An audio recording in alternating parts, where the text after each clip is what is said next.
Hello everyone, my name is Amita and I am from Nourish Talk, a global platform for natural and holistic therapies. In our short segment today, we are going to talk about how Chinese medicine can help with cold and flu. So, joining me would be Active Life Acupuncture, Dr. Hayden, and he'll be joining me in 1 second about how to diagnose and treat infectious diseases like cold and flu. Just to give you an idea, Dr. Hayden Henningsen is a licensed acupuncturist.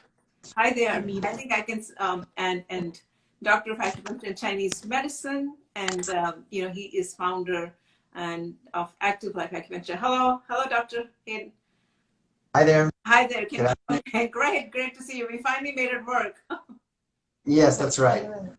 Well, welcome. I was just introducing yourself to Dr. Hayden Henningsen. He's a licensed acupuncturist and doctor of acupuncture and Chinese medicine. He's joining us live from Arkansas from his clinic. So we're going to talk about, Dr. Hayden, welcome. How do you diagnose and treat infectious diseases like cold and flu? Because that's what, we are, all of us are living in the COVID flu situation. So we'd love to get your thoughts on that.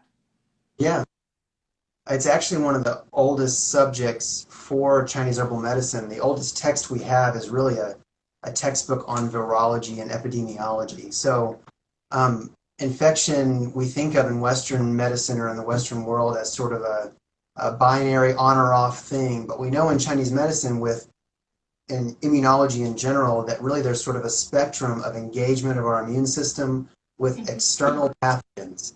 And what Chinese medicine's gotten very good at is looking for those early signs that our immune system is engaging with something and identifying where in our body it's affecting, what types of tissues, what organs, and what is the nature of that pathogen.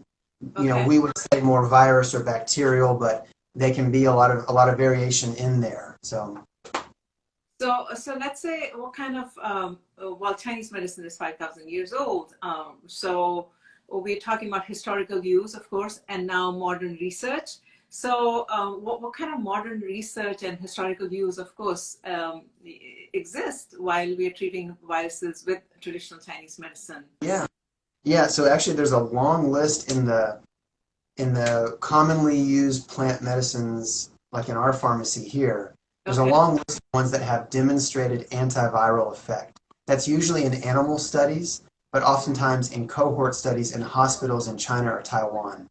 So, for instance, there's one called Banglang that we use very frequently. There was just an article about it that we're going to be publishing, and it's something that's been used for a very long time, but there's a lot of fanfare about it now because a new sort of landmark study just reinforced this historical use that it is very active against certain specific strains of viruses. So is it like a formulation? It's a formulation, right? Is that what it is?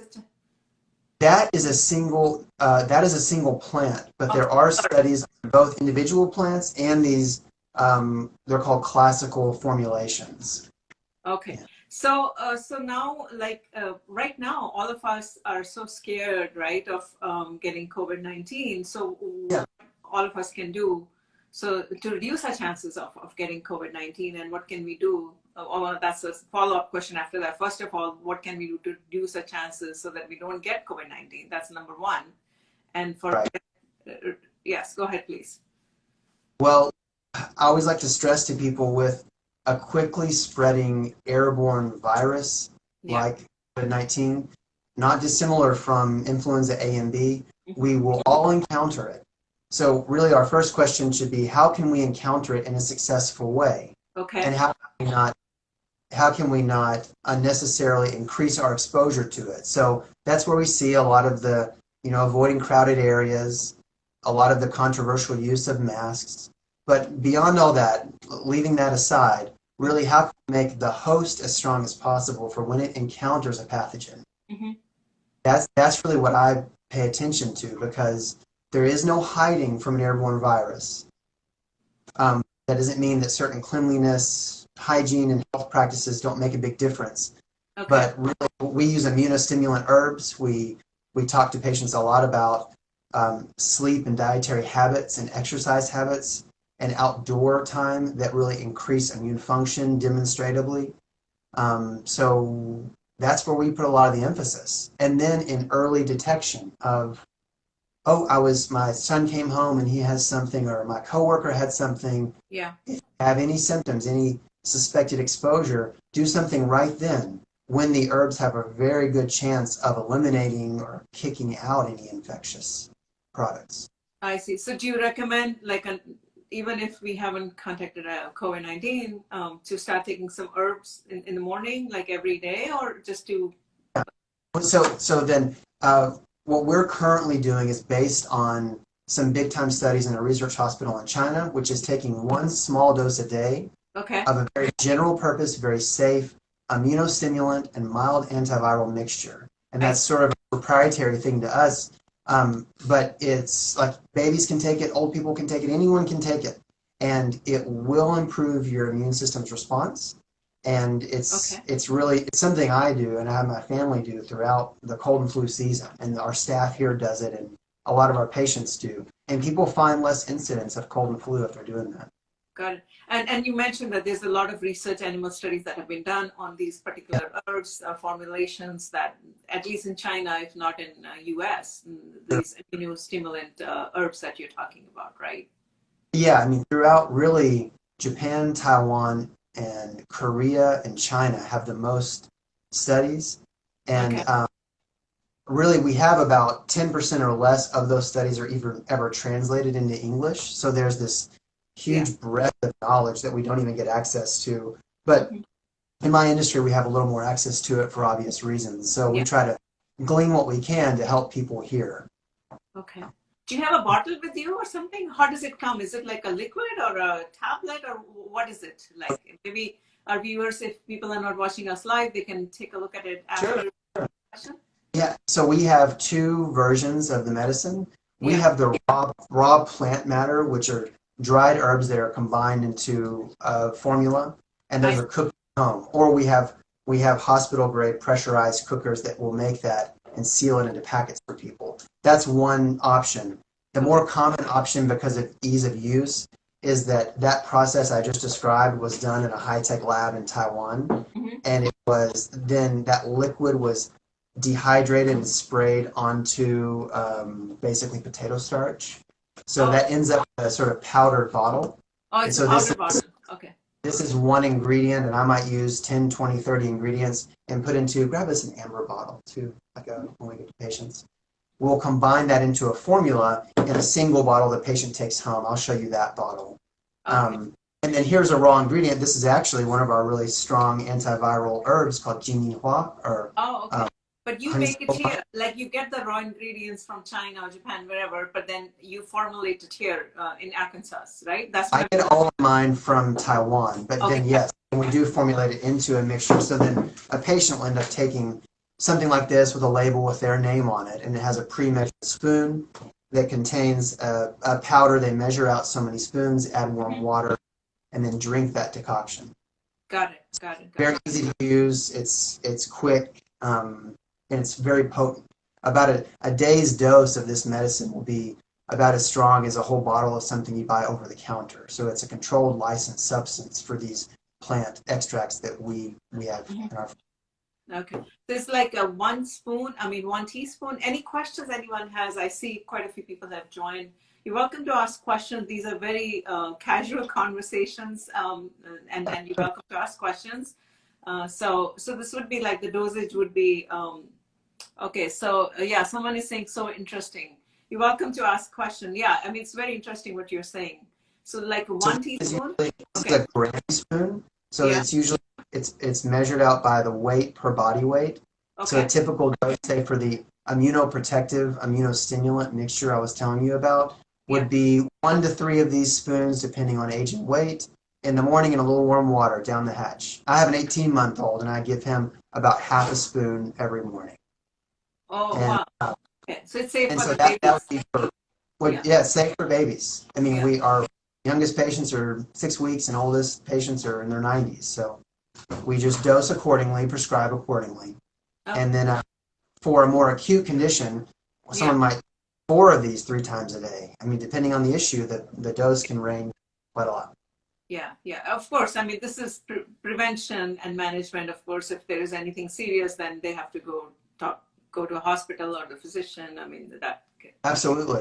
Yeah. So yeah. we look for certain caps on fever, Okay. and there's a certain responsiveness window. So if I make someone medicine for cold and flu, Yeah. you know, our MDs and hospitals are our friends. It's a different tool, but it's a tool that we use when it's needed. So if I don't see a response in the first 36 hours, and I have signs that infection is maybe getting further along than we want, then I'm going to send them to one of my colleagues. I want them to have a swab to get antibiotics to get on whatever they need to get on. But a lot of times those drugs aren't going to be helpful, of course, for a virus, but then also we know there are dangers with antibiotics. So more than half the time we can eradicate the new infection without having to use these very valuable antibiotics, which if we overuse, we know causes a number of problems.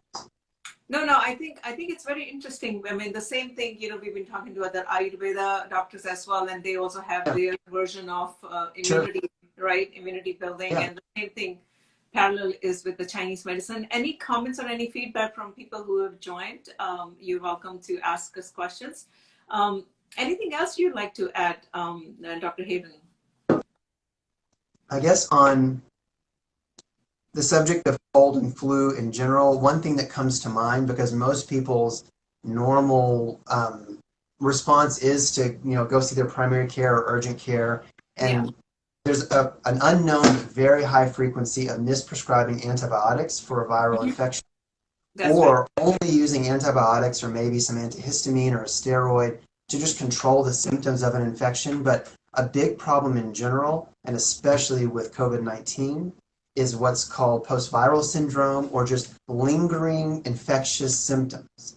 So people will have, I got sick and I developed a cough or whatever symptoms, I took some antibiotics and I think it's getting better, but then a week passes and they're still not healthy. And then 2 weeks pass and they're still not healthy. So if people have lingering respiratory symptoms, their temperature is still erratic, their energy levels, appetite, digestion are still not working right, they are still sick, even if they took antibiotics. And so those people, I really encourage them, you haven't yet done medicine that's going to get you better. Even if you did antibiotics and maybe it helped with a part of it or maybe it didn't. So I encourage people, if you get sick, you're not better until you're better.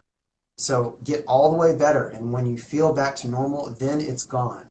But if people linger in that post-acute acute infectious phase, it invites further secondary respiratory infection. It has it hinders your quality of life, and it invites other issues in the sinuses, and it's not ideal. So.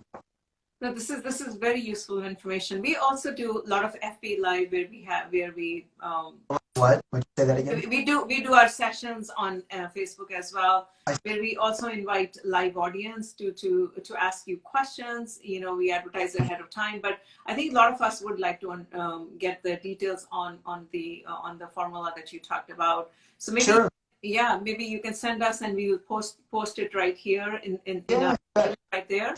A good little workup on it. We'll shoot it out to everybody. Absolutely. And then people can, we can at least give out more information as far as, you talk about the dosage, but how long should we take it? How much is the price? All those details.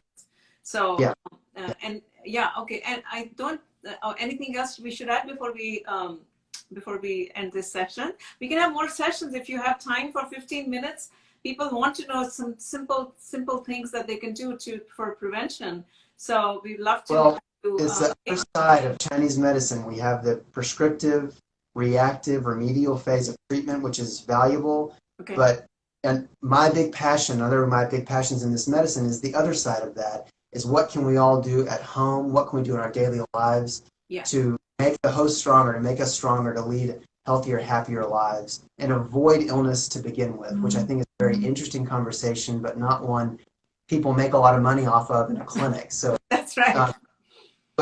But that's where the heart of the medicine is. So if there's interest and desire, I'd be happy to meet up for another talk like this and share some little tips. Absolutely. We would love to have like a smaller 15-minute bite session like we're having today on self-care with Chinese medicine. Sure. So I think that's something like a lot of us want to, at least I'm a user, would love to understand and, do that. Okay, well. Or I'll set it up. Thursdays are a great day. So. Oh, okay, great. Yeah. Thank you so much for joining us today. And thank you for all the viewers for watching us, and let us know your feedback on our sessions. And we will be posting all the details of how you can get the formulas in our post after we get all the details from Dr. Hayden's office. Thank you so much, Dr. Hayden. Bye-bye.